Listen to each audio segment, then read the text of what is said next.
নবীজি বলেছেন, সেজদায় মানুষ আল্লাহর সবচেয়ে কাছে থাকে, এত কাছে কখনো মানুষ থাকতে পারবে না। তাই তোমরা বেশি থেকে বেশি সেজদায় দোয়া করতে থাকো। আর আমরা শুধু সুবহান রাব্বিয়াল আ'লা 3 বার পড়েই বাস, তাই না? দোয়া করতে হবে, সেজদায় বেশি বেশি দোয়া করা শেখেন, আল্লাহ আপনার দোয়া কবুল করবে ইনশাআল্লাহ তাআলা। বেশি বেশি দোয়া করেন, নিজের জন্য করেন, পরিবারের জন্য করেন, সমাজের জন্য করেন, উম্মার জন্য করেন, দেশের জন্য করেন, সবার জন্য দোয়া করেন। কারো প্রতি হিংসা, বিদ্বেষ, গীবত, তহমত, সমালোচনার সংস্কৃতি রাখবেন না। মনটাকে নরম করেন, তাসকিয়া, নূর নিয়ে আসেন। আল্লাহ পাক তৌফিক দান করুন, আমিন। বেশি বেশি দোয়া করেন, সেজদায় বেশি বেশি দোয়া করেন। আরও কিন্তু দোয়া কবুলের স্থান আছে। শেষ রাত্রে দোয়া করলে দোয়া কবুল হবে, তাহাজ্জুদের সময় দোয়া করলে দোয়া কবুল হবে, বৃষ্টি পড়ছে মনে করেন এই সময় দোয়া করলে দোয়া কবুল হবে। একটা ভালো কাজ করেছেন, মনে করেন কাউকে একবেলা খাওয়ালেন, অথবা কেউ আপনার কাছে সাহায্য চেয়েছে, আপনি কিছু সাহায্য দিলেন। এরপরে আল্লাহর কাছে হাত তুলে বলেন, আল্লাহ আমি এই কাজটা করেছি তোমার সন্তুষ্টির জন্য, এই কাজটার ওসিলায় তুমি আমাকে এটা দান করো। দেখবেন আপনি পাবেন ইনশাআল্লাহ। ভালো কাজের ওসিলায় দোয়া করেন, আজান এবং একামতের মাঝখানে দোয়া করেন, নামাজের সেজদায় দোয়া করেন, শেষ বৈঠকে দোয়া করেন। এই যে আত্তাহিয়াতু, দরুদ এবং দোয়া মাসুরা পড়ার পরে দোয়া করেন, নামাজে সালাম ফেরানোর পর দোয়া করেন। এই সময়গুলোতে দোয়া করলে দোয়া কবুল হয়। সময় খুঁজে খুঁজে বের করেন কখন দোয়া করলে দোয়া কবুল হবে। কারণ আমাদের সব চাওয়া কে পূরণ করবে? আর কেউ পূরণ করতে পারবে? কারো ক্ষমতা আছে?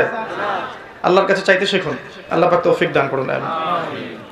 নামাজটাকে ধীর স্থিরভাবে পড়েন, সময় নেন না, নামাজে সময় নেন।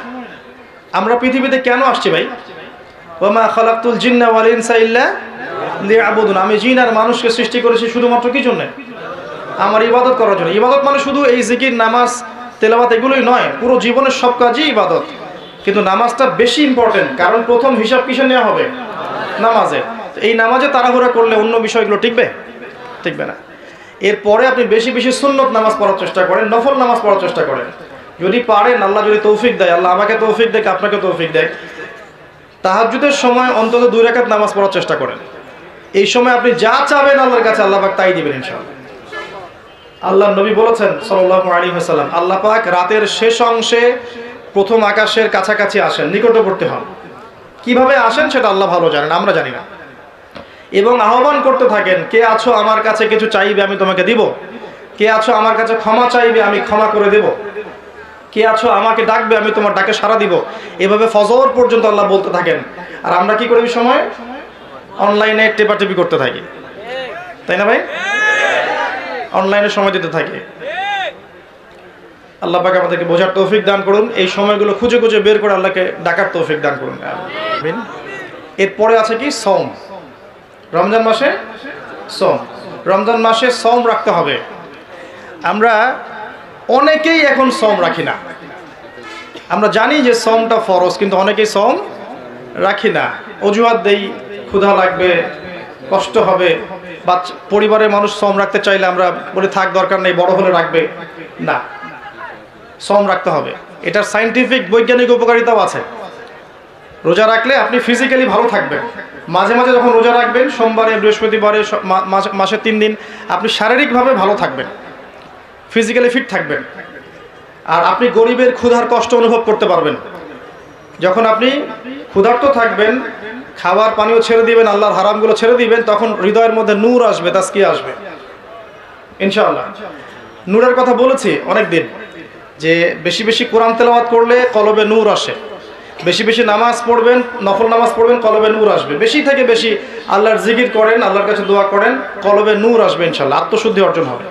যখন নূর আসবে তখন আপনি হিংসা, বিদ্বেষ, গীবত, তহমত এগুলো ত্যাগ করতে পারবেন, তার আগে পারবেন না। মনটা নরম হবে।